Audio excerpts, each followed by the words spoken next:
Another week of fantasy football is quickly approaching, so it's time for me to give you my week 10 picks. Fantasy football, sit and start again. Remember, if you have any lineup questions or any trade or free agent questions, post those questions down in the comments section down below. Let's kick this bad video off. Bad video meaning good video, of course. Start off with the quarterback position, looking at the ones you should sit maybe this week. Andy Dalton of the Bengals taking on the Ravens. It's a divisional matchup. Dalton didn't have a great performance last week. The bottom line is I think the Ravens and Bengals might be more about physicality. It might be a slower pace game, which might mean Dalton's opportunities are going to be somewhat limited to put up big numbers. So I recommend maybe sitting him. Cam Newton of the Panthers taking on the 49ers in San Francisco.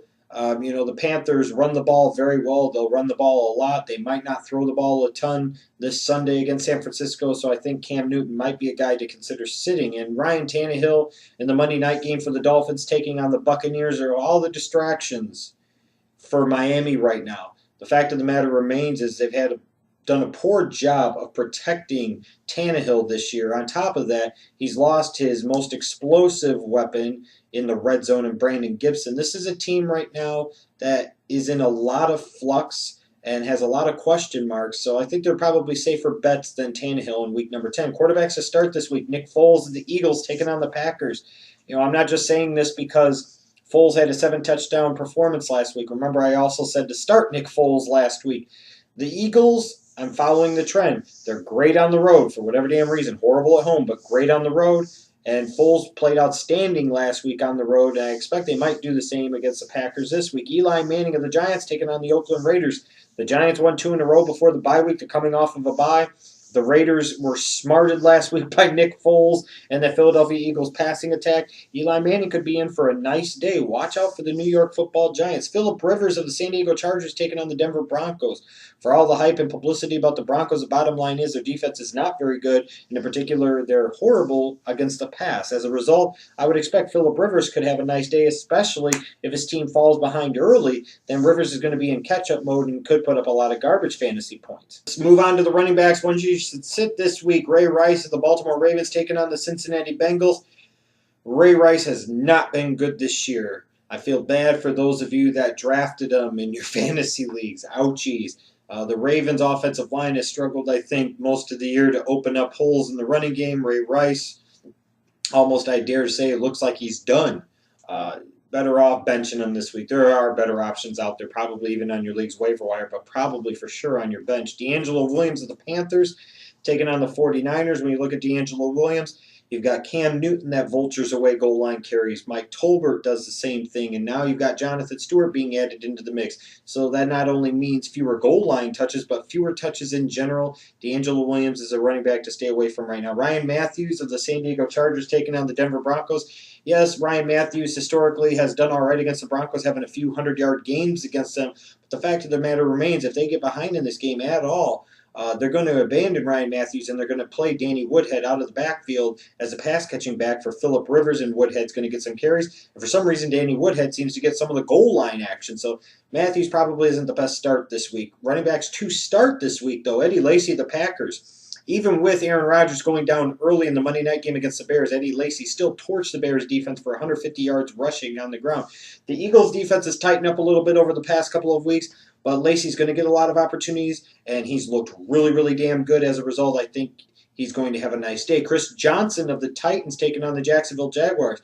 Now that Sean Green's back, and you had Coach Munchak talking about before last week's game that he wanted to get CJ 20 carries and Sean Green 15 carries. It seems like that kind of lit a fire under Chris Johnson's ass, which might have been what he needed. He had a big performance last week. It's an awfully tempting matchup against the Jags, so you got to go with Chris Johnson this week. The Zach Stacy of the Rams taking on the Indianapolis Colts. Stacy had a huge game last week against the Tennessee Titans. Stacy's been a nice, pleasant surprise, a late-round pick out of Vanderbilt, who's definitely added something to that Rams offense that was desperately, desperately in need of something out of the running game that Daryl Richardson just flat out wasn't giving them.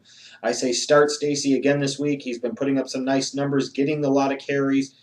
So you have much worse choices. Ben Tate of the Texans taking on the Arizona Cardinals. While the matchup isn't the greatest, the Texans are good at one thing, that is running the football. And Ben Tate at times has shown to be damn near Arian Foster's equal. I think he may seize upon the opportunity this week. He might put up big numbers because you also got to remember Ben Tate's going to be a free agent at the end of the year. So this is his time to kind of shine. With Arian Foster out of the lineup, Ben Tate's going to get work. He's going to get a lot of work. And with a young quarterback like Case Keenum, it could be a big day for Ben Tate out of that Houston Texans backfield. And finally, let's move on to wide receivers. Those you should sit this week. James Jones of the Green Bay Packers taking on the Eagles. It's not so much about James Jones. It's the fact that Seneca Wallace really didn't do much with the passing game in general after he took over for Aaron Rodgers last week. I'm not taking a chance with James Jones in my lineup this week with Seneca Wallace playing quarterback against Stevie Johnson of the Buffalo Bills taking on the Pittsburgh Steelers.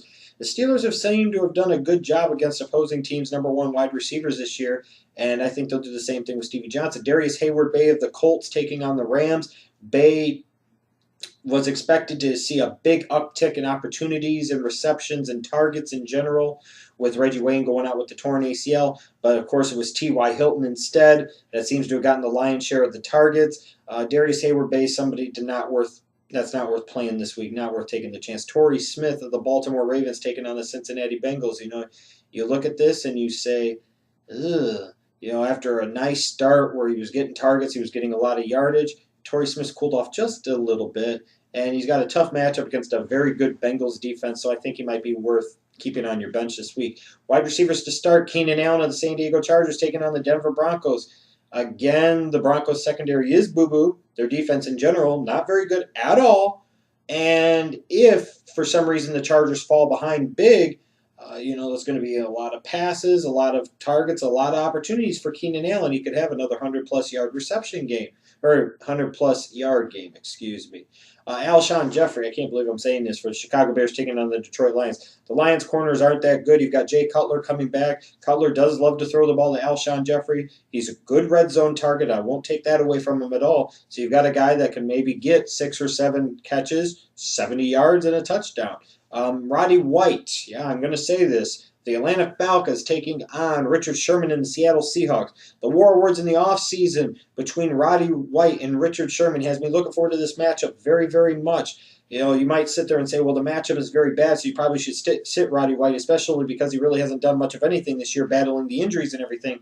But I look at Roddy White and I'm like, he's due to have a Roddy White type of performance. He's due to have a big-time game. And I think he's going to have it this week. So, yes, I've got Roddy White in a league, and I'm going to play him this week. I'm gambling. I'm taking the chance. Fuck it. Denarius Moore of the Oakland Raiders taking on the New York Giants. Even though the Giants won 2 in a row heading into their bye, they're coming off of a bye, their defense still, by and large, sucks. And I look at Denarius Moore. He's one of the better number 1 wide receivers that nobody knows about in the league. He's a very underrated weapon and target, in my opinion, for Terrell Pryor in that Oakland Raider passing game. I think he could be in line for a nice day against Amukamura in that Giants secondary, so I think he's worth a start this week. Again, remember to post your questions for your lineups, trades, free agent, waiver wire stuff in the comment section down below, and I'll see you guys later.